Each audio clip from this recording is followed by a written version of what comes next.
With the 56th pick in the 2024 NFL Draft, the Dallas Cowboys select Marshawn Kneeland, defensive end from Western Michigan.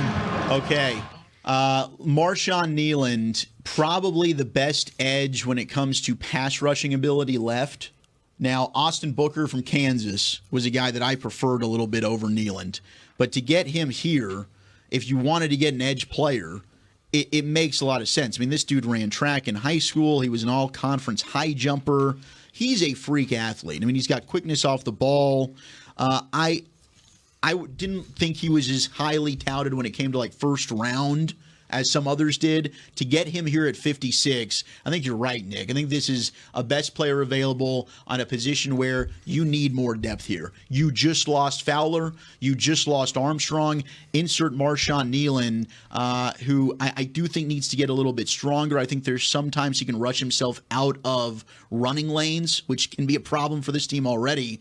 But goodness gracious, he does have some exciting film. Yeah, this is a surprise. I don't think I could have pinned Marshawn Kneeland to the Dallas Cowboys in this draft, but you look at him at 267 pounds. He's more of a bigger edge. He was able to show that power at the Senior Bowl. I liked what I saw from him in Mobile. He wasn't the best edge, in my opinion, that was on display there, but you can see what he could do as far as pass rush moves. The one thing that I come away with is his production, though, in pass rush. He never had more than 4.5 sacks in a season up there in Kalamazoo, but I think his potential in the run game is really exciting, and I think him being able to learn under DeMarcus Lawrence could make that a really fun kind of a teacher-mentor relationship. But being able to bring him in at 56 with a trade back opportunity potentially on the table there, as Stephen Jones was talking on the phone, I'm curious as to the complete thought process around this pick. I don't know if I'm a huge fan of it at the end of the day. Kneeland was one of the ones that, when I was asking who's somebody who could sneak into the back of the first round, Kneeland was one that I had been told by people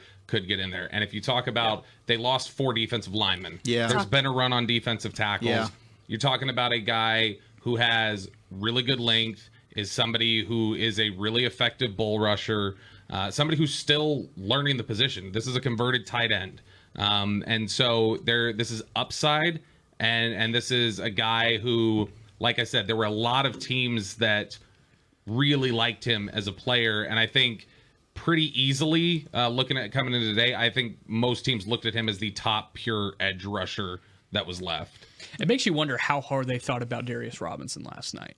Yeah. And wanting to come away with an edge in these first 2 days. Well, because I don't think, to your point, I don't think it's just because of the fact that he's an edge. I think it's also, too, because you've seen him be able to do some things on the interior. You can kick him inside. Well. Sure. Yes, I mean, he's 275. And then, Bobby, you bring up the length. You know, maybe even when he gets a little bit more size, you're talking about him not being super far away size-wise from some of these tweener DTs that you've seen go pretty heavy as well. He'll stand up. He'll put his hand on the ground. Like, they use him in it. Like, there's versatility again with him. You can move him around to get favorable matchups. Well, I want to get Brian's thoughts on this. We're going to step aside real quick. We'll come back. We'll recap the Cowboys pick. Bucks on the clock. We'll also get Marshawn Kneeland's secret audio and get to talk with the newest Dallas Cowboy that they just took at pick 56. You're listening to the 2024 NFL Draft on 105.3 The Fan and DallasCowboys.com. All right, Brian, how are we feeling? I don't see a particularly bendy guy here, you know, as far as the edges. I think he's a much better run player than he is a pass rusher. You'll see him playing the 2-point stance, 3-point stance, 4-point stance.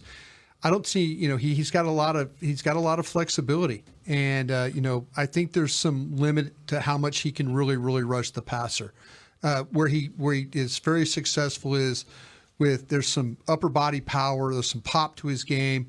The hands, he could rock blockers back, stop them in their track. I think he's explosive, high energy as a rusher and a player.